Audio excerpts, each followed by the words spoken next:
Hello, Shinners. Welcome back to the Shin Dig Podcast. This is episode 4, and we have another legend of the UK trials community. Here at the Shin Dig Podcast, we get under the skin of the trials community, and someone who quite regularly gets under people's skin. It's profession, and well, I don't know, maybe just at events when we do trials. It, of course, is Jason Lake. Mr. Jason Lake. Good boys, what you saying? Woo! How you doing, mate? I think the under the skin bit, that was fucking perfect. I mean, let's straight out the thing was instantly swearing, so, you know, instantly there's people up north, like real far up north, I've already fucked off, so. We got the F1 in there. We knew that as soon as we were having you on, we'd have to have some explicit content. We set the bar from the first one.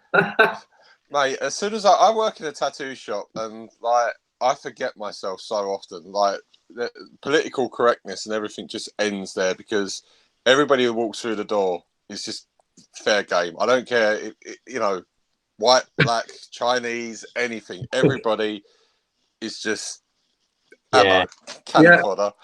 So they're pretty gnarly places, tattoo shops, I suppose. It's like, you know, as you can tell, I've got a lot of experience in tattoos. Yeah, I've never been to one. Mine are just fortunate. You know, I was born with these. Yeah, really, really well designed birthmark. But like, yeah, I suppose it's like the barbershop. Like, you're with someone for the whole day, so it's kind of like barbershop like 5.0. It's just like evolved so much. I think with us, because I think a lot of people still think that tattoos are for sailors and scumbags. So it's, you know. Which one are you? Which one are you? Yeah. What do you think? A fucking scumbag. Of course I am. Come on. But, you know, I think it's one of those places that it's a real speakeasy place. And, like, sometimes people keep a lot of their views, like, quiet because we live in that type of society, which is understandable. And, I am all for certain political correctness, but you know, freedom of speech seems to have gone way out the window now, and you can't say anything without offending somebody. So I'm a big fan of Kevin Smith, and Kevin Smith always says there's just not bad words, it's just people that are offended by certain words, and I kind of really live by that quite a bit. Yeah, no, that's true. I do quite like that. The kind of idea of everyone has a threshold that you can reach. And I think that you somehow managed to do that really well. Yeah, I instantly piss somebody off. As soon as my mouth opens, I just fuck somebody off. So, just for those people who have no idea who you are, Jason, why don't you try and go in a little bit about yourself as a trials rider and what you do for our sort of community. Okay, I've been riding since probably around about 96 when I moved to Essex. I lived in East London, and I was really into kind of the BMXing and rollerblade scene and stuff like that when all the 90s and extreme sports, yeah, that was it. The only way you could ever watch, like throwing the pegs on your BMXs, I suppose. Yeah. The only time you could ever see anything extreme was like, because my nan would never buy Sky or anything, so. When Channel 5 come out, other than watching Red Shoe Diaries, if you're that old, you know what Red Shoe Diaries is. After Red Shoe Diaries, then that was when the extreme sports stuff used to come on. So that was the only. I used to have to set the video recorder to record that, and then next morning get up to go to school, and then when I come home from school. So let's just get this straight. This was 1996, right? So Tom, how old were we then?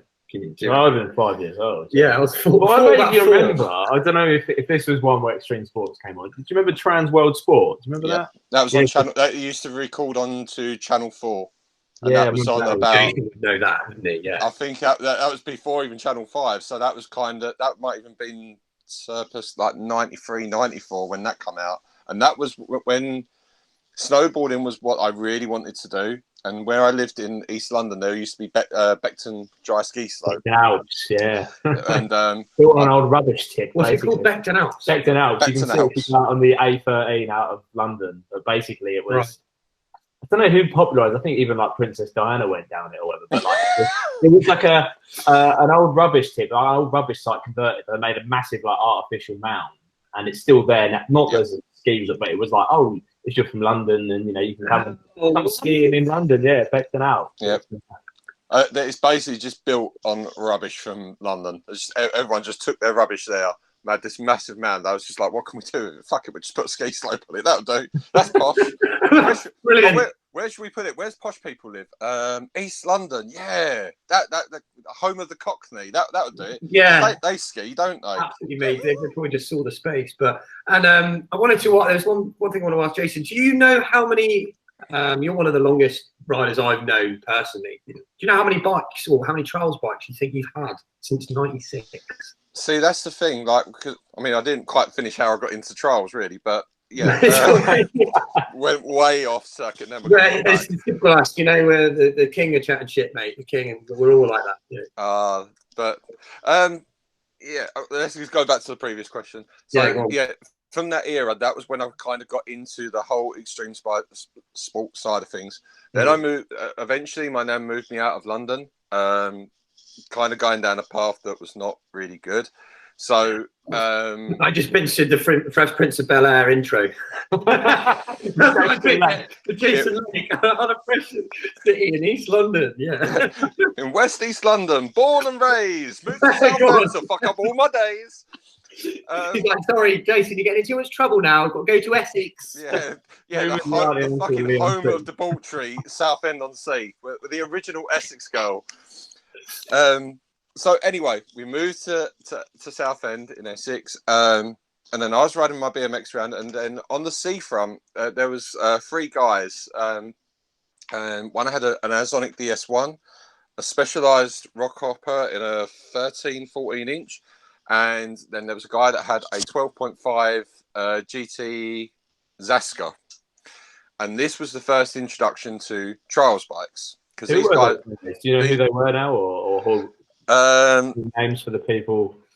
One guy was called Richard, one was called Wayne, and the other guy was called Che. Now Che was kind of legendary because Che was like the unicorn of trials. He was just elusive. He was everybody had heard of him, nobody had ever seen him. Yeah. And he was really good. Well, I suppose to compare to nowadays standards, probably not. But at the time, watching this guy hop up stuff was unheard. Never seen anything like it. So the first thing I did after that point was just I went to sell my BMX and I wanted a mountain bike. What did I get? A 21-inch steel, cheap £149 bike.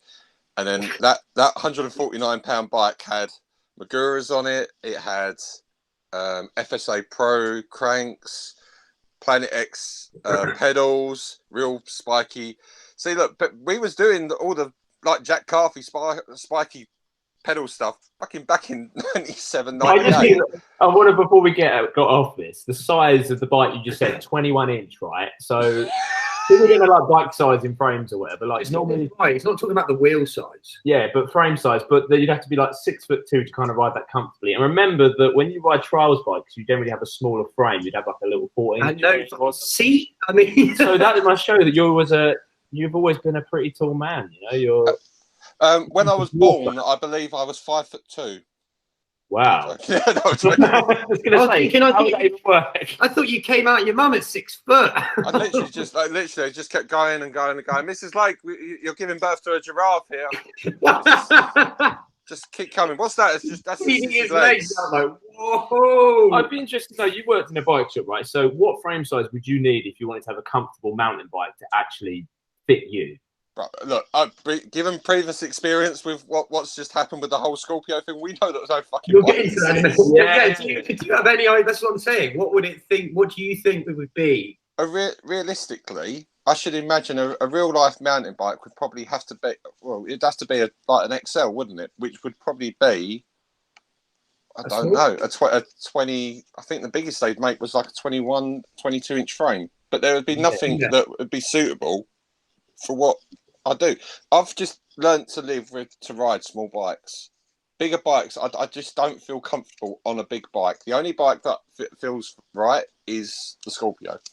Which Speaking of which, segueing on from that, it's one of the things we wanted to. Which, if no one knows the story, basically Jason got his own custom geometry made for him because he is a. Yeah, and you can find out more on Jason's Instagram and some links on the video. But can you tell us how that even started?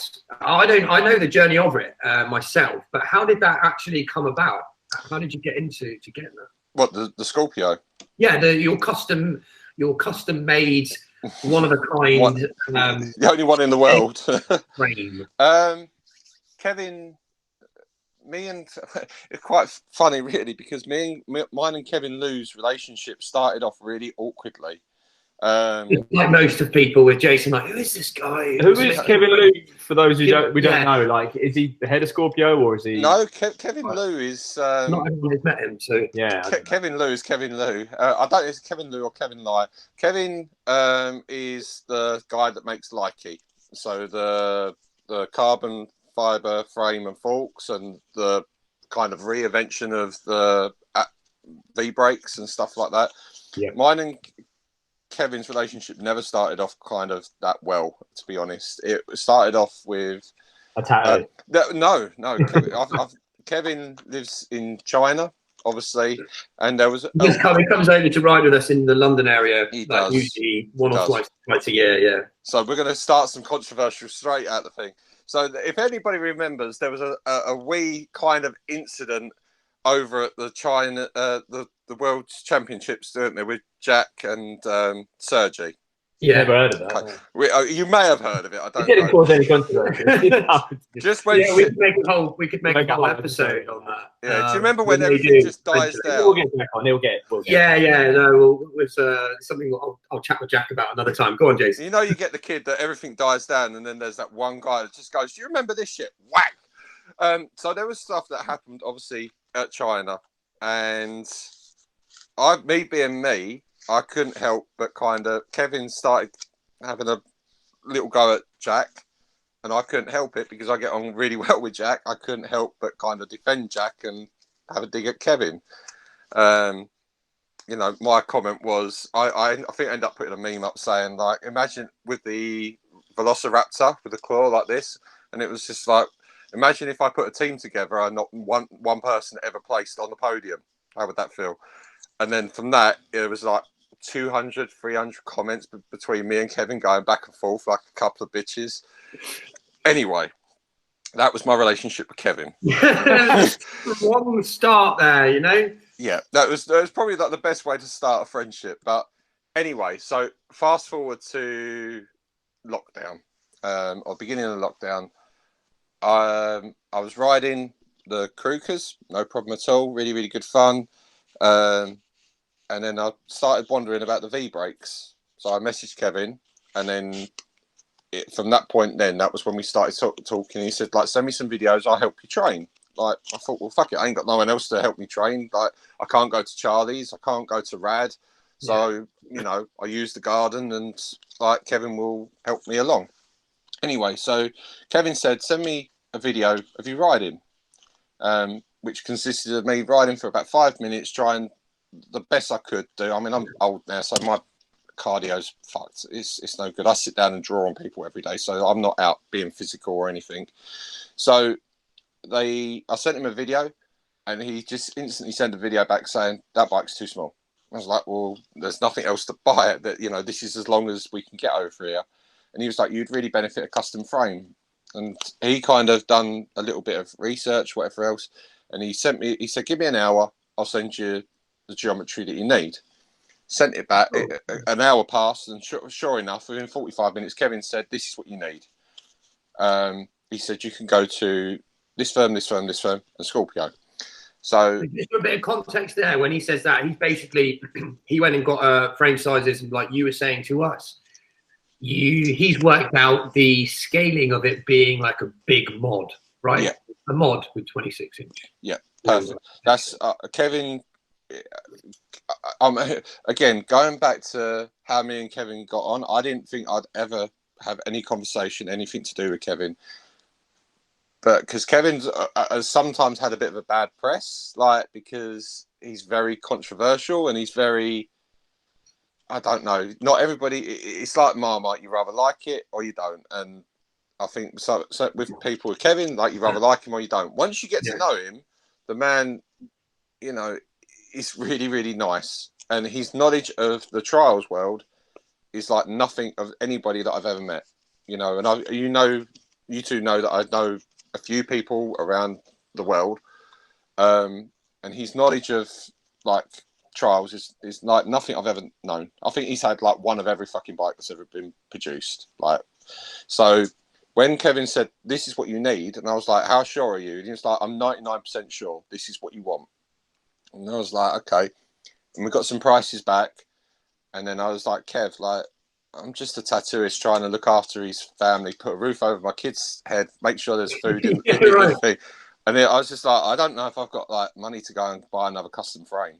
Like, and he was like, "I'm 99.9% sure this is what you want," you know. And it is a very red or black moment. And I'm not a gambling guy. I need to know exactly, you know, double check, triple check, quadruple check that is what I'm spending that money on is going to be right.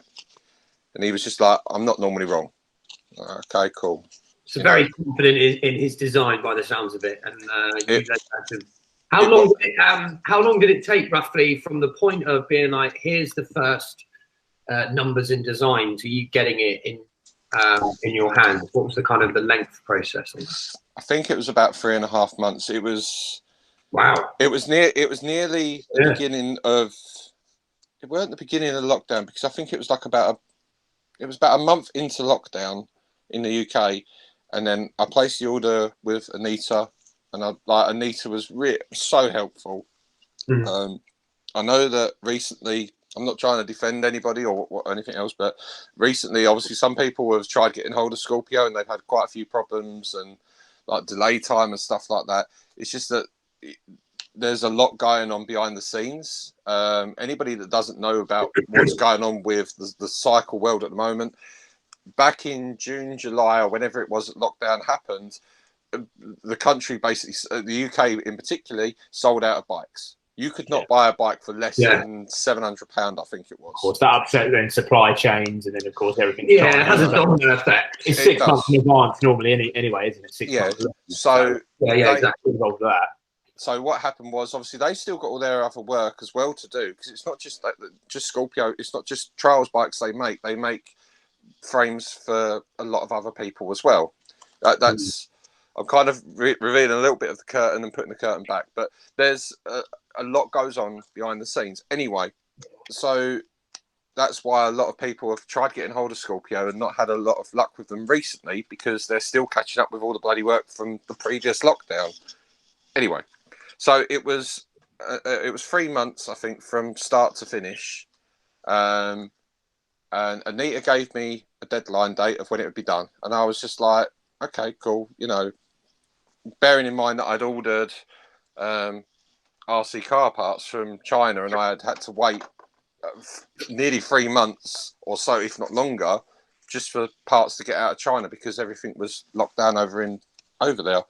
Anyway, 3 months went by and eventually they turned up. And when it turned up, I was just like, okay, cool. Lovely looking bike. Let's put it together. And then literally from the first hop onto the back wheel, it was really like, wow, okay, the gamble had paid off. Yeah. You know, the money that I used from it was just money that I'd saved up. And I was just like, you know what, I'm going to buy one bike and it's going to work, then instead of spending it on 3 different bikes, you were like, okay, let's just put your eggs in one basket and really took the risk with it by the sound of it. Yeah. And I've ridden it too. I think you've had a go on it, Tom. Yeah. And it is like nothing else. It's like nothing I've ever ridden. No. So I was hoping that this hopefully maybe the start to a new trend of custom frames. I was thinking, like, is it the sort of thing our listeners here, could they reach out to Scorpio and look? I don't know how. This is the reason why I ask. I don't know how easy that was. Is it like something that people in the future could say? By all means, like just going onto Instagram and speaking to Anita, and then Anita would probably rather go via email. Mm-hmm. I think once everything calms back down with the whole them catching up with just general like work because trials is not a big industry. We all know this. Like it's bigger in certain countries like Spain and parts of France. Certainly in China, it's very big, but the demand for it, especially in the UK, is unfortunately the golden era has passed.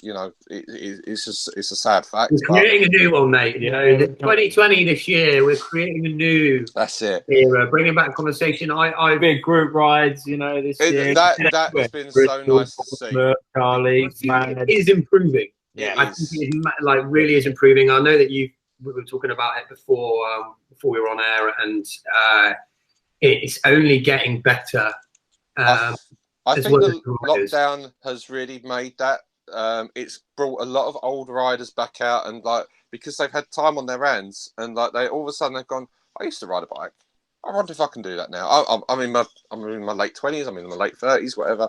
And they've still got their bike. They've dusted it off and thought, is there still a community? Is there still people out there? And the Trials reunion on the Facebook group, that was a massive thing, because there was a lot of people come out from old. So it was awesome to see that. I was gutted that I couldn't make the Bristol ride. That was just due to family commitments. That was a little taster anyway. That wasn't the official reunion. I think when the big one happens, that's the one. Yeah, we'll definitely we'll be letting our listeners know about that one too. I think it was I just spoke to Adrian recently, who's actually going to come on one of the episodes as well, and we'll talk a little bit about how the reunion, about how we managed to get all the riders together and fresh. Regularly, it seems to be every Sunday before this lockdown happened. We're in the second lockdown now. We're in November, but most Sundays, being able to get out and actually have a ride to look forward to every Sunday without fail. There would be one ride somewhere. It's been good. It's been good to see. I think kind of going back. So once the world kind of goes back to the new normal, I think Scorpio will be able to help a lot of people out and get them custom frames made and get to them. I just think it's come at it came at a good time for me, because obviously I found the bike. I found the unicorn. So for me, it was really, I was lucky. I think for them as a company as well, it's brought out even more marketing. People want about great, you had a custom frame, but it is a really an established brand that has riders in the UK that they sponsor that we know. Yeah, you've got Andrew Chai. You've got Andrew Chai. You've got Iwan. I think I don't know. I mean, Mike Beck acts like he is. I guess he has a Scorpio bike. I don't know the whole ins and outs of everything. It's very easy to deceive that. I think anyone can say thanks to a company and like they're. Yeah, but the idea of from my point of view, 20-inch bikes, for example, not many are coming out. Rear Magura, everything's rear disc, So I had in my head being like, I wonder if I could just speak to Scorpio, make my own design, and go, hey, let's have a Matty P 20-inch bike made for me, So that's only going to help their company if they start bringing out custom bikes. I think it would do better. I mean, I went so left field. I don't think anybody kind of see me really do that, because I mean I've committed to V brakes and V brakes only. That not everybody likes them. They're not everybody's cup of tea. Some people have had bad experience with them, this, that, and the other. I do think it's a lot about how you set the bikes up, or how you set the brakes up to how well they work. But I mean, you got to bear in mind, I'm a big guy, and not just height, I'm getting fat as well. So, is that why you go around breaking handlebars so easily? Is that a relationship that you that had a rocky start? Are you friendly with him? How long? Wait a minute. We've just got someone on the phone for you, Jason. Oh, special guest. Chat. Well, go on, Dan. What are you saying? No. That was a good. That for me, 2020 was amusing. Again, I think. Here, come on.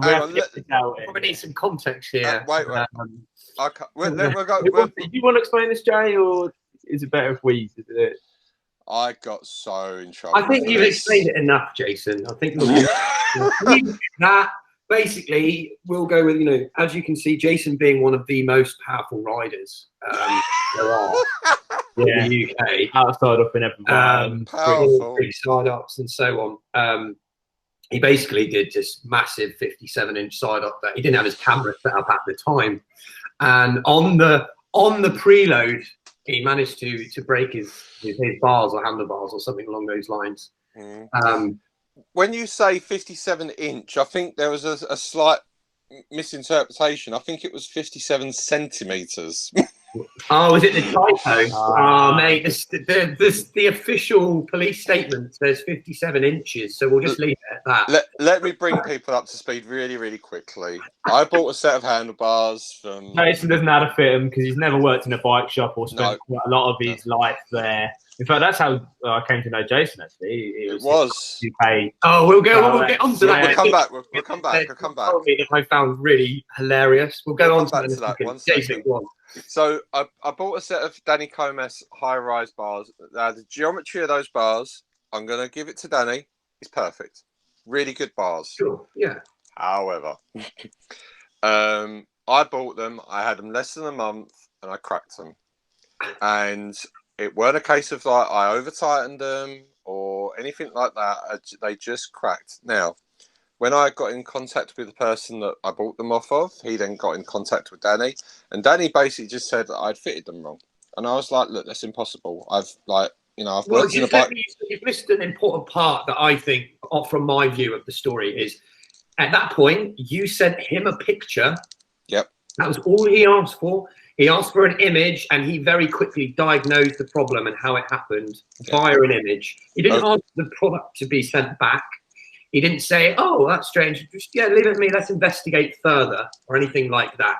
It was just very quickly diagnosed from a picture. Well, I think as well, the biggest thing in customer service as well is understanding, how does that affect you? Because at the end of the day, it probably didn't mean that. If he had acknowledged that and said, "Oh, Jason, thanks for the photo and that," you don't really, it's nothing really to you, is it? It's not really. No, yeah, it wasn't. It wasn't how he then dealt with the situation and just went, "Okay, right, you fitted them wrong," and I think that was the worst thing, really, to not acknowledge you.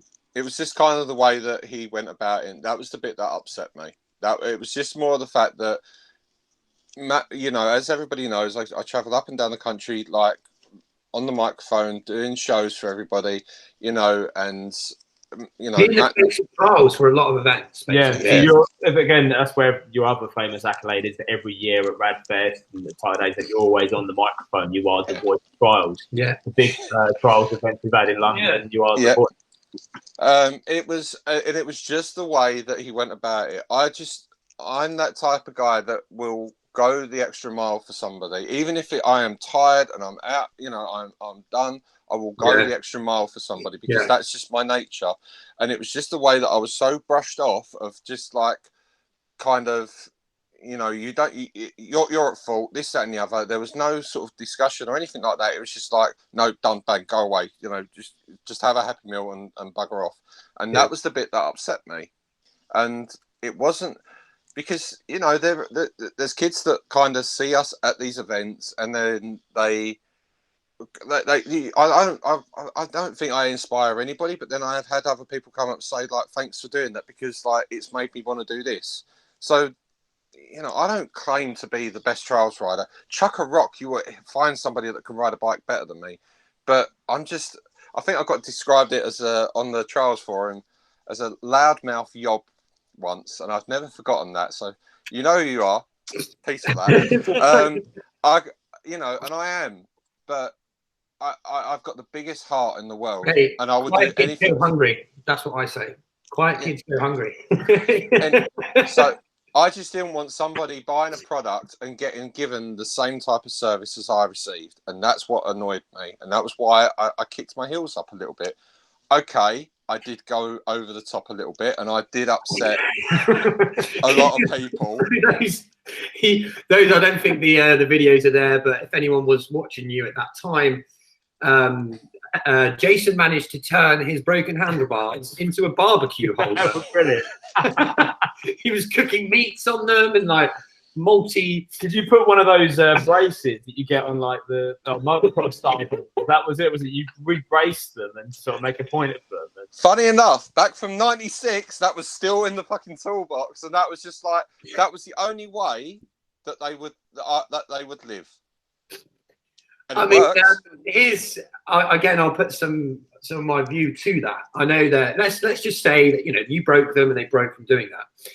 Hadn't it been your name and face, it would have been like, oh wow, this is a good opportunity for me to send Jason another set of bars, and he screams and shouts how much he loves Danny Comas because I got a new set of bars. Like, oh my god, look at this! This just it could have gone two opposite ways. It could have done. Maybe you may have escalated it to something unnecessary, but everyone found it funny. I literally poured so much petrol on that fire that in the end, it come back to bite me in the ass. I did upset a lot of people, and there was people that have supported me and helped me out along the way. Even they come out and went, look, we can't be seen to be like in this circle of this like witches circle with you at the moment. And I was like, okay, cool. I'm going to argue it anyway. I will go on record. I apologise, Danny. I'm sorry that I went over the top. You heard it first. Right here, then, officially, live on the Shinners, the Shin Dig Podcast, is an apology from Jason Lake. That's very rare. But that is, again, I'm that guy that is just like, I could be in the wrong, I could be in the right, but I don't want to argue with anybody. I don't like, I've had this with somebody on the forum, before on the Charles forum, and I keep going back to it. And like, I've got a real love-hate relationship for him, and I don't want to fall out with anybody because that's just not me.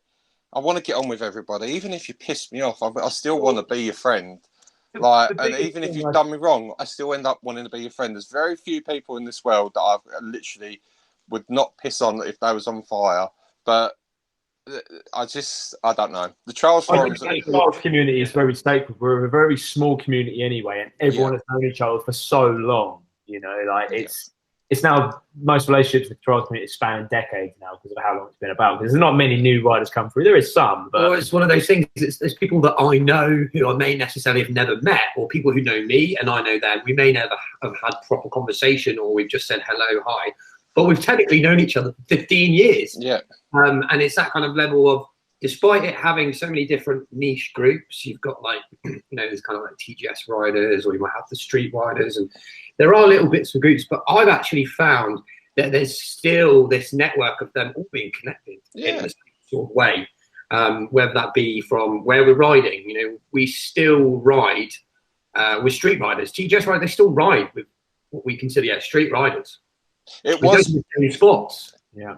It kind of went off, didn't it? It's like if Street Boys stay with Street Boys, TGS stay with TGS, Pure stay with Pure. The problem that I think we've got now is there's so few of us doing this. And I know that it's on in the crease again, but all of that stigma of like all of the arguing and bitching that there was on the forum years ago, that just needs to stop. At the end of the day, anybody that's riding a bike and is out with their friends and just having a laugh, that's what it should be about. We did notice doing some research. I actually forgot to dig yours out. We'll have to do that on the next one, but you'll see in the previous episode. But we've been basically doing some research on Trials Forum. Because that is what I consider. Everyone's got like a nice back catalogue. You've got to remember this predates Facebook. So there was a lot of evolution of people growing up with Trials Forum, and it's the archive of Trials. It's the Trials archive. And there is there's me just exiting to, was it, I think, stage right, just going like... Charles Forum, you remember? But people, what I was going to say is, me and Tom noticed like the videos and the comments sort of before the day of Facebook, we were brutal. People were critical. We were so brutal. Like, some people were just being like, video was cool, riding was shit. Yeah, like you're like, music was crap, editing was horrible. Like, what was that editing? Angles were bad. I used to show the whole snowflake culture back then. Well, it was more anonymous. Keyboard warrior. We didn't have anyone's name. You're like, who the fuck is Peng Smelly? Whereas now you go on Instagram and it's very much everything you put up is like, love this. Everyone loves anything to do with trials. It's just, there's so much love in it. We seem to put the content and the videos and the discussions on forum to see, like, right, who doesn't like it? Go on, dare you? Go on, tell me. And this is the thing, like, I understand. We've got to be. I'd rather the world be a much nicer place. I do get that, but unfortunately, you can't. Nobody can have an opinion on anything no more. And if you have an opinion on something, and you rather get it goes one or two ways. Rather, everybody agrees with you, or they don't, and then they criticise you, and then it's classed as bullying. When sometimes, if in a conversation, and this is the problem with things like the internet and text messages and stuff like that, it gets misunderstood in context. Before now, I've spoke to Laura and I don't know. This, for instance, prime example is a motorbike. There's a good story to that by that. But you say something, you're like, okay, fine, no problem. Okay, fine, just that. Yeah. When I read it, it's like, okay, fine. When it wasn't actually said in that context. And that sometimes when people read stuff on especially on the forum, of just like when people criticise, it can be taken the wrong way, and that's the problem. Well, it's not the problem, but that's just how the internet is, isn't it? Yeah, it's definitely a two-way street. It's the responsibility of the person who's making that post to try and come across as positive as possible, but also the reader to see both possible intentions there. Like you say, it can either be interpreted as he's really angry, having a bad day, or he's being passionate. Same with the person reading it. They just might be having a bad day too. They may have just had some whatever, and then they start reading that in that light. You see it in that negative mindset, and it can have that negative effect. But I think that got us ready. Transform all got us ready for that kind of conversation, because obviously now it's still there, by the way. You can still go on to Transform. I still go on the forum. I know that Addy still uses it, and there's certain other people still uses it. Jamie Lemon still uses it. Just a few names to drop in there because it tells you the activity. I think the problem with it is it's there. I completely forgot it was a website, but that's when the trials. In fact, the Trials Forum is the tattoo shop of the Trials world. Okay, because political correctness, as soon as you hit that link, you're free game. And it's a platform that everybody can... And a lot of people have had bad experiences on it. And a friend, someone I know, a very well-established rider, called it a cesspit. And it really can be like that sometimes, of just pure evilness. But I suppose it's the black web of the trials world. The dark web of our trials world now. My brain's flicking up some topics and stuff that came up on there years ago now. We've all spotted them. I wanted to, because I think it's quite a cool story. I wanted you guys to go in a little bit about how you and Tom actually met, and what you might have done for him on that day at school. This is funny. Let me. Yeah, Tom's going to go into it and try and work out the dates. But I remember when I was in school, it was like second year of secondary school, probably year 8, year 9, something like that. So 14, 15, 16, whatever. And there was this Cycles UK. I'm going to say them out loud, whatever. Was doing they were going around to all the local schools in Essex and doing a free fix your bike thing. Bring your bike to school. And it might be more commonplace now, but when I was at school, it was kind of uncommon to bring your bike into school. That was kind of like, get the bike to school. That you didn't really do that so much, at least not at my school. I was like, right, and I was already riding trials at this point, and they were going to do a demo as well. It was like, Cycles UK, fix your bike, and a demo. I was like, all right, I'm going to bring my trials bike in, and I'm going to ride trials at school, see what this is all about. So come in, get my bike checked over by Mr. Jason Lake. Wait, sorry, just to repeat that. So you were checking his bike over? Yeah, but basically the Essex County Council. My handlebars were fine. How did they qualify you? Jason's like, they didn't. I'll tell you exactly what it was. It's just like, Ches, what are you doing on Friday? Lovely. You're going to a school, and I was like, sweet, cool. And it was, No, No DBS check, no nothing. That's the 90s for you. This is the thing. Like, I know where Tom's going with this thing, and I've got my little cards here waiting to fucking say. Yeah, go on. What I've got Sorry, to say. Tom. So 2005, and then we just, I've just made a friendship with this man who's come into school, no DBS checks, to kind of come and repair kids' He knows bikes. that you've got a trials bike. Yeah, so we're sitting there writing a trials bike, and he's like, "Oh, I'll write you a little note so you don't have to go back to class." Jason Lake effectively groomed me at the age of 15 years old. Oh, the Weinstein of the trials world. Here we fucking go. And it's like, but on a trials bike, it's safe. It can't be a fiddler because we're on trials bikes. Who else would want? Oh, if you can't, I've got a little bit in my eyes. Oh. Yeah, now when you think about it, no DBS checks. You look back at that.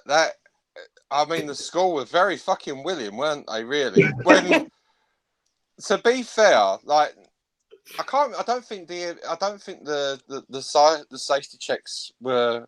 It was kind of all coming into play. The reason I know that was because I used to do like DJing and stuff like that. So it was before the CRB checks and stuff like that.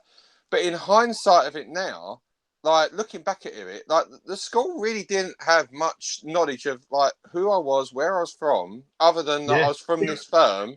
And then I was requesting that this lad, because he rode a trials bike, come out and like ride his bike, and I was going to make him a superstar for the day in his school. Yeah, because basically at break time, that's what happened. It was there was another guy on a BMX. I remember he didn't even have a helmet on. He was just wearing a Socks UK uniform and just Ginger Jack. But we had like this tape going between cones, and he was bunny hopping over it. I was doing side ups over it, and we just this crowd of kids all just watching us trying to make this most impromptu ghetto display. It was really good. But looking back at it now, it was really, that was the start of Jason's show riding recruiters. He's like, you ride a trials bike. You'll do. But honestly, going back to it now, even when I was 15. That's it. I wondered why that was a requisite. Thinking of it, like going back to it, it is like a bit of a. It was a bit sus, really. But again, me being me, I over friend. Everybody I meet is my friend, and everybody, a bit too trustworthy for my own fucking good self. I was going to say that can have a negative effect too. Yeah, but at the time, because I knew how rare it was to find somebody that rode a trials bike, and Tom was just like, "I've got a trials bike. I've got an Onza T Pro, if I remember right." Yeah, it was T Pro. Yeah. So, and I just sort of said to one of his teachers, "Was like, look, can I have this kid come and like ride with me? It'd be cool for him, and it's going to do something for him." So it kind of, and it did, because it was. I still remember and talk about it to this day, and I remember that was. Trials forum. Other than that, that's how you found other trials riders. You saw a bike; it was so iconic that you're part of like the gang. We ride these unique bikes, and then that's just. I mean, that's how. You don't go up to a football. You see a kid kicking a football around, you don't go up to him and be like, "Oh, look at the football! You got one of those that do a football." Whereas I know from even years ago, going abroad, the one thing that really stuck with me, I was in Poland visiting my family. I just saw a stranger on a trials bike in a tiny town in Poland. What did I do? Like 15 years old, complete stranger. I just go up to him and be like, "Oh, no, trials bike, yeah." Like you wouldn't, and instantly, that person was welcoming to me. They're like, "Oh, no, you're a trials rider again." It takes a certain person. We still have that even in London this day. We was going around, wasn't we? I mean, Vesco, when we was riding in London, it just came up to us. Goes, "You got a trials?" Oh, that was so strange. Yeah. I didn't even know who he was. So even stranger. Just to add to that story, this guy Vesco, who we're all sat on the canal, we've just finished riding. And he's like, "Oh man, you guys are trials riders. I can see you. I noticed. I know what these are." And we're like, "Oh yeah, we actually have a trials group, like on WhatsApp." And then he goes, "Oh, what, the London Bike Trial Group?" And he's a complete stranger. None of us have met. No one has met him. Who's already in our circle. It went from a forum to a private chit chat between us and the other lads from. Someone had to invite him into. But no one knew who he was. Like, how did he get in there? So that was a prime example, probably one of the most important WhatsApp groups in the country. Yeah. bit biased, but yeah. So not everyone will be in that. Sorry. Well, London's in the middle of the country, but yeah. Some people are trying to be, getting the old group there. We can't talk about Sean anymore because he's in the group. So yeah, that really did. That's ruined it now. All the Sean jokes. Yeah, declined once he joined. I really don't care. Sean Goddard's still fair game to me. We know. This is Again, there ain't no filter. I'll go after Sean. Sean ain't done nothing wrong to me. No, of course not. He's only doing things right for the community. That's more annoying because we can't lay into him. It's like he's doing all the right things. I'm like, for goodness sake, dude, come on. the Wolf of Wall Street of trials, ain't he, at the moment? Because he's just trying to undercut everybody. What's that? You ain't got a break. You need a break. And I just picture that thing. we're all at point riding, and he's Leonardo DiCaprio. He's like, I'm not fucking leaving. I thought you were just referring to Sean doing coke off some stripper's arsehole, but that's different. That was a different time. Oh mate, I'm not sure he's quite that inclined. One sec. Before we move on, go on. But the thing that I like about trials is that as soon as you find somebody with a trials bike, and instantly you've got that friendship. And that's the nice thing about it. So, okay, it's a touchy subject with the joking about like how I met Tom, but if you take it into again, like somebody will look at it and go, "Oh, he was grooming him, this, that, and the other." I fucking weren't. You know what I mean? Well, the thing was as well. I last month I had a birthday, right, October, and the amount of people I didn't get many because I'm not on Facebook. I got a few birthday messages on Instagram. And probably about 8, about 5 of them were trials bikers. And they were like, I could tell it was just genuine. I loved that connection. It was like, oh, thanks. And that really meant a lot to me. Rather than, when you get a birthday, you get all these people on Facebook you've never spoken to since school going, happy birthday or whatever. Right. Screw you. Yeah. And I so welcome that from the community. And I think obviously you was one as well, Jay. So, cheers. No, but for all the bad things that I do and all the outlandish shit I do, out of like something I done once, just me being me, created you to go on and do ride trials. Joe Mayer is another one that said to me that once when they was going to do the Olympics, and Joe was that they planned everything. Everything was going ahead, and literally last minute they swept the carpet from underneath them. And they said that the trials riders couldn't be in there. Yeah. And Joe still said to me that I'll never forget. He was just like, without you, I wouldn't have I helped him on his way to get him into shows and stuff like that. Yeah. Joe, and that's nice to hear. No, you've definitely been an influence on many other riders, and I think there's probably some you probably can't name that you don't know. No. Like that whole. But for me, it's you, regardless of the level. Like, you're not doing world champion moves, but I feel that that's probably why it's more important that you're providing some kind of discussion or getting people to engage in the trials community. Well, I see Jason's almost like a glue of kind of holding up the trials community together. It's nothing to do with your riding. That's it actually has zero to do with your riding. It's just your attitude towards the sport and how you're still like, I'm going out riding. I'm going out doing it. You're doing all the same things that we do, regardless of level. Well, also, you've only got to look at this every year at Radfest. You're the man who's kind of still there, having to say goodbye to everyone because you're the man who knows every single person in that field and have that deep connection with someone. Not just I've seen you once or twice. It's I've got to give the biggest shout out to. There's a few people. I mean, I'll save it for it, but I mean, Radical Bikes, Tom, Molly, Mick, Maria. And Matt, they really gave me, and Jack Meek, and it was that got me back into the scene because I had no, we're kind of going off track a little bit, but when I left trials back in just before the golden era really struck in because I'd gone on, unfortunately, I'd gone onto the forum and then I got crucified. I got absolutely crucified by people, and I was just like, you know what, I don't want to be bullied. I had that all through fucking school. you know, I'm not going to start taking shit online. So I just fucking washed my hands of it. I sold my bike. I walked away from it.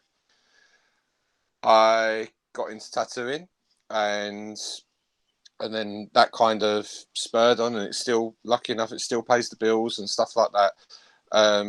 And I got into a motorcycle club and stuff like that, that was good. You know, I made some fantastic friends within the motorcycle community and club world. Logan was born, and that was when things started to change. And I just wanted to get into. There's nothing wrong with a motorcycle club, nothing wrong at all. I've still got some real good, strong friendships with people. Yeah. It's not quite the atmosphere that I want my child to be, because I think there's a time and a place for people that are into clubs, and that comes up much older.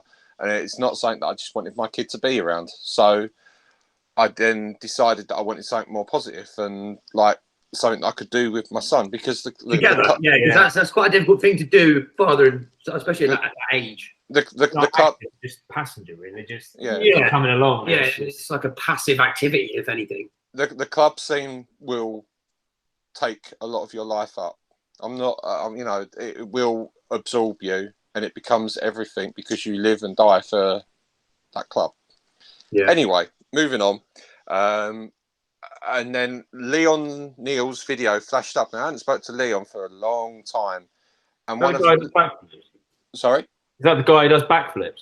He does, he does backflips. He's been known to do a backflip, I heard. Yeah, again, another unicorn that just turns up now and again and disappears. Leon was very big backflips into the in the 90s. Leon was like huge in the 90s and 2000s and stuff like that. So, you know, one of Leon's videos come up, and I was just like, you know what, maybe I'll go back into bikes. And it was from that point he said, like, he got me a giant team, and then he said that Radfest was coming up and I should come to that. And then I went to Radfest, and that was when I see Joe, and then everything restarted again. And then the second Radfest that I went to after that, Jack Meek joked with me and said, oh, do you want to do the commentary? And I said, yeah, okay, cool, no worries. And literally just grabbed the mic and literally went off. And I looked around at everybody, and everyone was just like, you know, he's a showman. He can commentate, he can MC. He's not like worrying about it. Because a lot of people get scared on the microphone. Matt, you would know. It's like the top. It's within the top 3 or top 5 human global fears is public speaking. Yeah. So, you know, it's something that everyone can relate to, which is what I find funny when people can be very critical.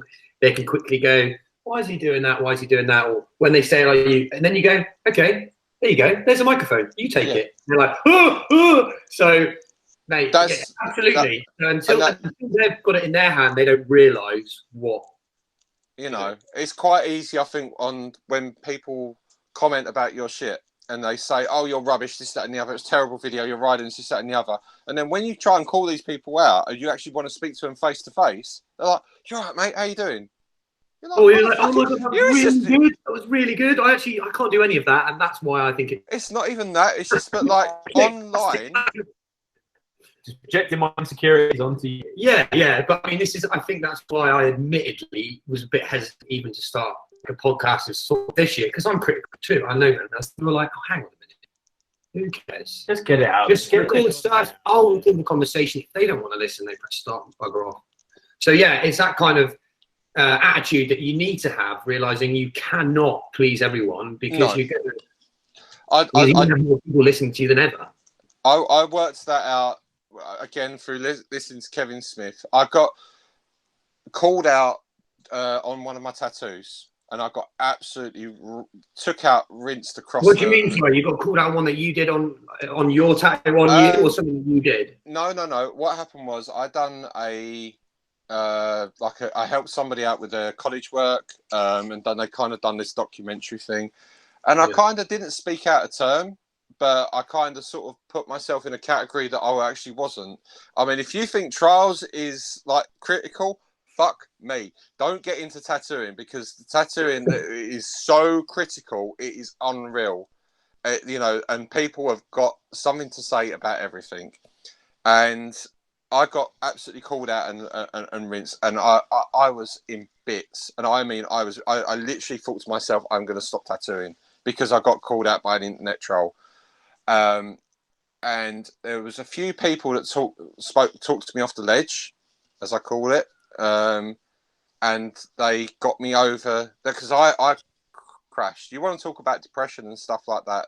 I've been to that place a few times, and there's people that pull me out of that, and one of them was a lady called Jane, and the following I got called out and rinsed across the internet. The following day, I had to tattoo her back, and I ain't scared to lie. I was sitting there crying. Like I was literally like, Jane, I can't do your tattoo. You know, this has happened. Blah blah blah blah blah. I feel shit about myself. You know, I don't think I'm, good enough to do it. And she was like, I've not waited to come and see you because I think your tattooing's bad. You are you're a nice person. You're a good lad, and you can tattoo. Do my fucking tattoo, Jason. And she just looked at me and just like, and I was like, okay, cool. And then I got back on the horse, and that was one of my real sudden realizations about how spiteful the internet can be, and how careful you have to be with certain things. You know yourself at that point, because if you know that you'll get affected by that, you have to go, okay, it's too late. I've already read it. So I have to capture that sort of thought and not let it dwell or spiral into something that's just going to affect your personality or affect your attitude on that day. It's the only thing that we can do is choose how we react to that. Yeah. But so after that, and I kind of got back onto it and carried on. And lucky enough, like tattooing has paid the bills. Again, not the best tattooist in the world, but But what I would add to that, though, is like anything in life, really, is that people buy people. You go, like, I've just had the same tattooist for 12 years or so now. I only go to him because that's the ratio. There's going to be infinitely better people out there in any walk of life. So no matter whether you get your bike service, whether you go get your car done, there's always going to be a better mechanic. And they might charge you more, they might give you a better job. But I go to the person for convenience. I go to the person because they're local. I go to the person because I know them. I can have a chat with them. And that's what it's about, is that relationship. And otherwise, in any walk of life, the comparison game is endless. Comparison is, I can't remember what the quote is, but it's to do with the fact that your comparison is it's like a fool's game, basically. You always will be unhappy if you compare yourself to others, what other people have or haven't got. There is, as you quite rightly say, there's somebody better than somebody else. No matter what you do in life. No matter what you do. And I think when I come to realise my position in the world, especially within trials, that I am never going to be Andre Burton, I'm never going to be Jack Carthy, I'm never going to be Kenny Belay, I'm never going to be these people. But the difference being, they still all breathe the same air as me. And it was at that point that I realised, for me, that, I haven't got to treat these people like they're any different than I would, as long as I'm polite and I don't insult them I'll make jokes, this, that, and the other, but you don't really go insulting personally. Everyone's the same. Everyone's on the same playing field. We'll get shindigs. We'll get shindigs. Shindigs, mate. That's the whole thing that really. Sorry, man. But I like to look at it when I drive around in my job and you see homeless people, you see every walk of person. I just look at everybody and think, you're exactly the same as me, but you just took a few different choices. You could be anybody, but just depends on the choices that you take, then leads in a slightly different direction. And that's it. We are all fundamentally the same. And that's And I just think that there is a lot of negativity in the world. I get that. And, I'm kind of, what's the word I'm looking for? Being hypocritical here, because I'm saying you can leave political correctness, this, that, and the other, and rinse on me. But you can have a laugh and a joke with someone and rinse on them. But by the time you leave, if you ain't showing some type of a connection and being and showing love to me, and that you actually mean what you said, that's when I've got no time for you. But I've got time for literally. Even people that have done me wrong in the past, I would still make time for me. If the one person that I've got such a gripe with actually messaged me and said, you know what, look, I was a bit of a prick, this, that, and the other, but I've had this happen in my life, and I can see that you've dealt with that. I would put all my shit to the side and be like, cool, come on in. Like, and that's just me. And the other big influence in my life was Mick Mitchell. And again, I'll go on record quite happily. With depression, anxiety, and everything like that, I was not a big believer of it up until more recently. I mean, I had depression back in a long time ago when I came away from trials. I got into like the golf and stuff like that. What got me over depression wasn't tablets, was just building a car. That's what got me over my depression. And that was just what fixed me. Distractions, mate. It's a massive. I can't even fucking believe that I'm going to fucking put this out there, but mate, it's all about, Jason. You've gone into exactly what I wanted to say. It was like, what biggest inspiration? One of them you said Mick really kind of. Sorry, another guest on our show. Mick will be coming soon. Yeah. What made me change my outlook on depression was when it affected Laura. You know, I'm gonna was it rubbing off on, so you could feel like you were affecting her, you were rubbing off? No. Laura has been through some real traumatic times, and what really sparked it off was when she lost her mum. And that's when I've really seen firsthand what depression does to somebody. I've dealt with it myself, and I know how to fucking sort me. When I get depressed, I just build something. Mechanically, that fixes me. Watching the Lady Lake hit rock bottom, even with everything that we have built together and crashed that deep, that was when my aspect of it changed. Because I tried like saying to her, you just need to do something, this, like that. It doesn't work like that, you know. And when I witnessed her firsthand hitting as low as she did, that's when like I really sort of like, shit, I need to really like take this in. Depression and anxiety is fucking terrible. I wouldn't wish it on anybody. I think that is, and I fear for a lot of people that are in lockdown at the moment.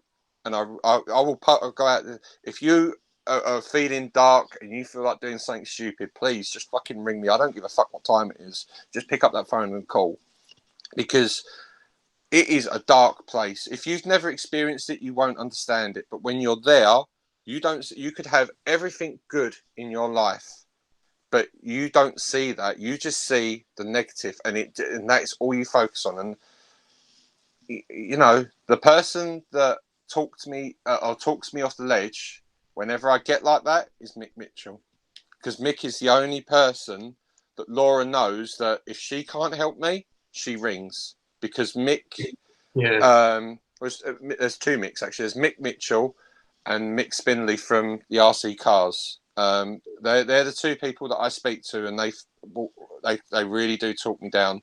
Tom Mitchell, again, another one. You know, I've got a lot of time for Tom, because so do I. He's a good lad. He's you know, and especially with like how things have been at home with Laura with the depression. And again, another shindig first. Laura got diagnosed with MS, and that fucking changed my world. That literally changed everything overnight, because it just I didn't know what to expect. You know, the prospect of what comes with MS is fucking terrifying.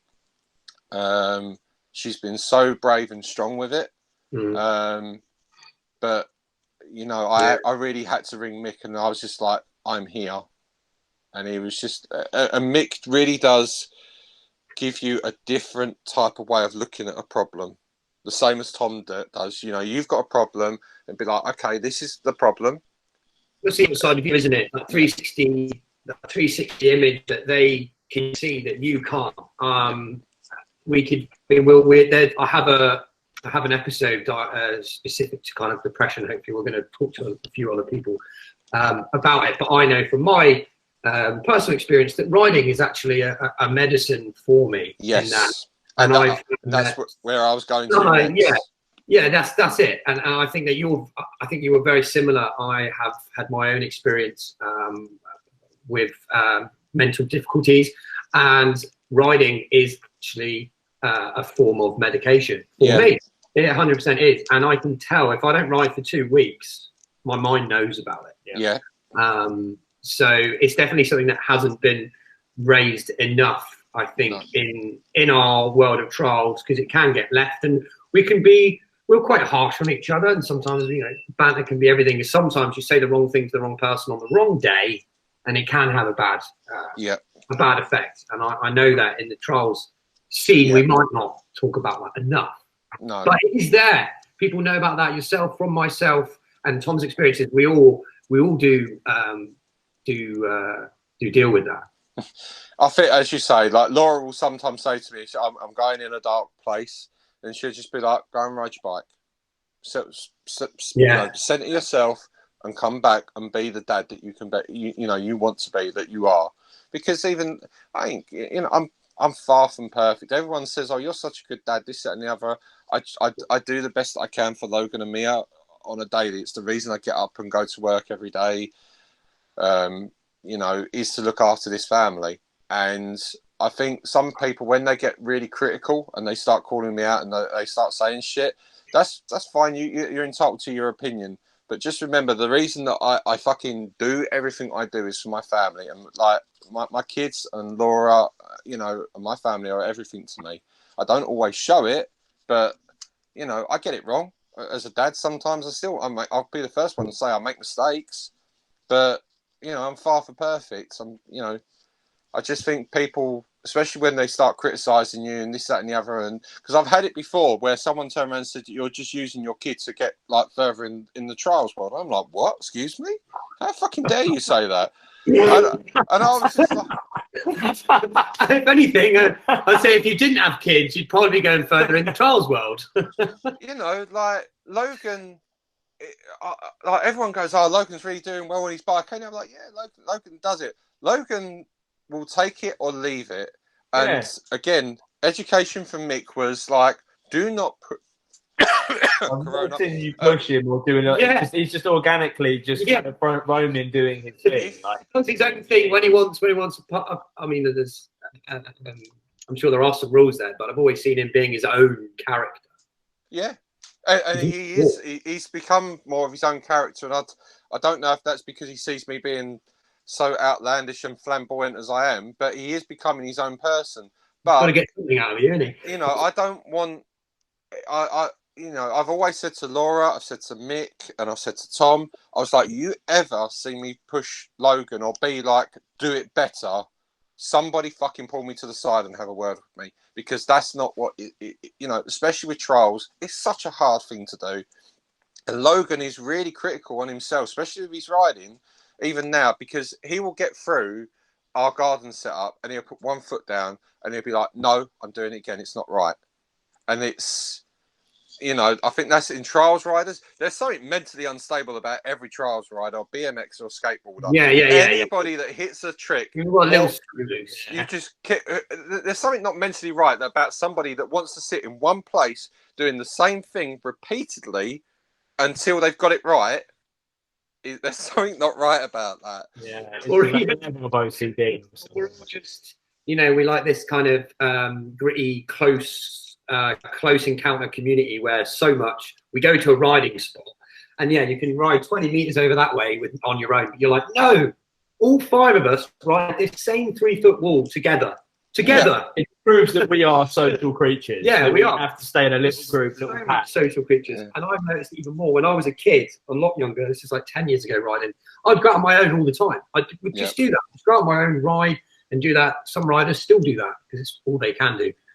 Me now, I have to ride with someone, even if it's just Tom. I just don't ride on my own because I like the social aspect of it, and then I get influenced by watching other riders. It doesn't matter what level they are. You still get influenced watching them do something. So it's a big bit of sort of. Oh, cheers, mate. I never knew my side had that much. Yeah. But it looks like you're not even trying, Tom. And I have to try on that. Yeah, well, anyone. For all the negativity you can say about the forums and stuff like that, there is a lot of good that comes out of it. And I don't want to be negative. Ali C. I've spoke a lot to Ali C about mental health. I spoke to Ali C a lot about just general life, about, because Ali's been through some fucking dark times, especially with his mental health. And I think it was very brave for him to come out and actually put that out there, especially a whole YouTube video about it. And you got to take your hat off to him for that. Very difficult. I find it hard to talk about it, but we're getting better at it. Yeah, definitely. Seeing other riders bring it up in their light, I think quite soon we're going to realise how many of us are stuck in the same mindsets. Yeah. Of other bits. There's someone mentioned to me the other day, saying like, "Oh, you know what? I just didn't want to ride. Just didn't feel like riding today. I just didn't want to do that." But they know that is what makes them feel better. Yeah. So it's this level of, I still sometimes do it. I'm like, cool, I'm riding that day, regardless of how I feel, whatever is going on. It's arranged. It's planned. I'm leaving the house. I'm taking my bike. I'm going. And sometimes I feel like I don't think I can ride today. I just can't do it. You get out there and you ride, and you're like, thank God for that. I'm feeling back. Your brain, I like to think of it as my brain is like in a knot, and like I go out and ride or do some sort of physical exercise, and it's all just neatly laid out and untangled. Again, it just centers you and brings you back to deal with like what's going on. Yeah, it's one of those. Yeah, it's same with I think with many sports, but suddenly like. Phone goes in your bag, bike is here, and I'm like, okay, all I need to do is think about my bike going here to here and not dying. And it's just something about the simplicity of that, and just I feel very it's creative. It's almost constructive, like you say, when you do your car, your car, and it's all those kind of things, but all within activity as well. So it's linking so many of these things together. There's a lot. I mean, I'm quite out there and I say a lot of shit, but I will be the most humblest guy you'll ever meet, and I'm so blessed that to be accepted within the trials, especially the UK trials world and people around the world, and I'm grateful that people look at me in some type of light other than being a bit of a clown. Listen, mate, it's almost better for you say 100 people know you. Let's just say that, for example, 100 people know you, whatever, 50 dislike you, 50 don't. Or you have no one that knows you. So it's almost like, I don't care. They don't like me, but they do know who I am. I've always said that difference, mate. There is Pirates of the Caribbean. Like, you're the worst pirate I've ever heard of. But you have heard of me. You're the worst trials rider ever on this fucking page. That's my point. You are the worst trials rider ever, but you have heard of me. Right, just thinking about the time here. I'm sorry. I've lost we had a fun bumper episode, but we missed a few of our regular questions. But it just means we'll just have to get you back again, Jason, at some point, and we'll delve deeper, mate. But I'm glad we touched base on some of the most important things. No, just listen, everybody that watches this, please just, if they're, we're in some dark time. I ain't gonna lie, let's not sugarcoat it. We're in some fucking shit going on. Today, people that don't know, actually, we're now doing this one. Today is lockdown 2.0, day one. Day one, and I'm... Remember the 5th of November, that's the day it's recorded. This might even be released just before the end of it, I'll see, but... yeah, we had this lockdown before. We've all been here before, right? In summer, some people like gardens, all this. Right now, we're doing exactly the same thing that we were, but there's like 8 hours less daylight a day. And I've damaging. I know I'm already being affected by that. Personally, I am. Yeah. I know we're running out of time, and I'll just be quick on it. And I think that this will be harder for a lot of people in the UK because they won't be able to go out and ride as much, because it is wet. It is a dangerous thing that we do at the end of the day. There's no sugarcoating. You could rather drop off a 10-foot wall, or you could drop off a curb, and you can be paralysed. But it's heartbreaking to see somebody like Martin Ashton, the greatest trials rider personally to ever walk the earth. Well, a man who kind of made it in the UK. Would we even have a trial team without that man? Martin Ashton, Martin Hulse. Because I rode trials, I watched him, and that made me want to ride MBUK used to get MBK every single month But- for that one little trial section.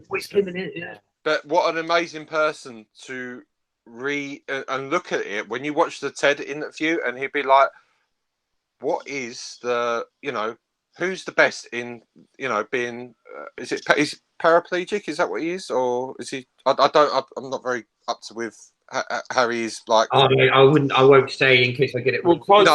Isn't it? So para, I don't know what para. Yeah. But obviously he struggles to walk, this, that, and the other. He looked at it and was just like, what is the best person that does this? And he went and tried canoeing, and he done this, and like, what an inspirational person. And he still goes on stage, and another person you can't help but not take your hat off. What's it called? Yeah, He's done everything downhill and everything. But he's bikes for all disciplines to go downhill, to do racetracks, and they're all handheld, hand driven, arm driven bikes. There's always my point being that no matter how bad your life gets, there is going to be people around you that bring you up and bring you back to where you need. And Martin quite happily went public and said this, that it was his friends that got him and his family that got him back to where he was and where he is. And I think, we're all a little Martin Ashton deep down, because we all ride trials and we're all into bikes, and we have got the same group of friends around us, just not Rob Warner, just not Martin Halls, just not Steve Peat, stuff like that, Danny McCaskill. We've got our own people. I've got Matt Tagliatelle, as he's on my phone. You've got Tom. You've got me. We've got those people around us. I forget that. I have to introduce myself as instead. Yeah, he calls you Tagliatelle. I can't even say it myself now. But no, mate, and I think this could be the start of something. I've had some ideas of creating a space of discussion which is actually anonymous for trials riders. So that's another conversation that we'll have, but where people can potentially hey, let's reach out to them, let's call them, let's do that. And we ourselves, we run a bike repair business. So it's a matter of being like, when you get your bike fixed, I'm going to think, just give us a call. We run a bike repair. We're actually allowed to have people come to our workshop, technically. I love the way you tiptoed around that, like registered business to get people. But it is, it's a bike on display on the wall here for our shop. If you'd like to buy one, his old bike himself. Joey Essex, his old bike. This is one of the most amazing things I've ever been part of. Jason. Thank you. Thank you, man. Where can people find you? You're quite prolific on Instagram. What's your so Jason's actually got a cap on his head. It's Ches 77. Is it Ches 77? All one word? Yeah, on Instagram. Yeah. So CHEZ 77. That's how you can get hold of Jason Lake. Anywhere else on the internet? Facebook or Facebook? Jason Lake Tattoos, Space Monkey. Just look, I don't care what time of day it is. If somebody's going through some shit, please just reach out. I am that loudmouth, outspoken prick, but I've got my heart's in the right place. And if you are going through something and you need somebody to talk to, you don't want to air out publicly, what is said to me stays in confidence. And I just want to be that guy for everybody, because I've been so fortunate to have such good influential people around me that I just want to. That's who I want to be. Can't agree, mate. You are that man. I mean, that's why I always open the conversation to you as Papa Lake. At the end of the day, you are like a dad, man. You are there. You are. Yeah. I appreciate it, guys, and I just got to give some shouts out to. Yeah, people. please. Big thank you to everybody at Radical Bike, Tom, Molly, Mick, Maria, Matt. Thank you, Charlie Rolls and the Rolls family for putting on the comp this year. Really good. A big thank you to there's so many people. Jack Carthy for helping me through some fucking bad times when my granddad passed away. I still think he was robbed, Jack, at the Worlds. Big shout not to anyone. You're not the only one. That's the whole. That will be part of our episode with Jack, probably. Big shout to Addy C. Helps me with loads of things. Joey Mayer. you guys for putting me on here. Eric Utah for putting the bike on Bashguard magazine. Go and check that out. The guys at Scorpio for building the bike for me. Kevin Lou for doing all the these design people are work. going to listen, you realise. So I hope they're all tagged in going to this. have to listen. Just anybody that's had anything to do with me, I really thank you. And of course, the biggest person or biggest people I need to thank is my lady wife that's in there and my kids, Logan and Mia. I've not seen Laura for quite some time, so please make sure you give us some love or just give her a big slap on the arse. Like, what was that for? I was like, asked from Matt, sorry. It should just be like, what the fuck? She's the real, to be fair, she's the real one that keeps the whole thing circulating, because without Lady Lake, there is no Jason Lake. You know, whenever she sees all the show Jason Lake, she's just sitting there going, for fuck's sake, someone just like pay attention to this prick for a minute, just so I can have my husband back, please. But Laura is the glue that keeps the Lake household together, and she's been so brave with everything she goes out. I've got to give her props, and fantastic mum as well. So without her, she wouldn't have, you know, my biggest achievements in life is my children and probably emceeing at the London Trials Battle with Matt Tangler. Oh yes, that was some of my my highlight for our MC career. Perhaps we'll probably end up doing our own Shinner show one day, Jason. Don't worry. Standing on, and see if they finally listen to us all and be like, these guys need to commentate the UCI Worlds, don't they? wow. I'll catch on and someone will realise. Well, that's great. Thank you once again, Jason Lake. We've been here from the Shin Dig Podcast. Thank you so much. Under the skin of the UK trials community. I've been Tom Hutley. And I've been Matt Tagliatelli. Is that my name, Jason? Yeah. Matt Tagliatelli. Take care, everyone. Take Peace care, out. guys. See ya. Peace.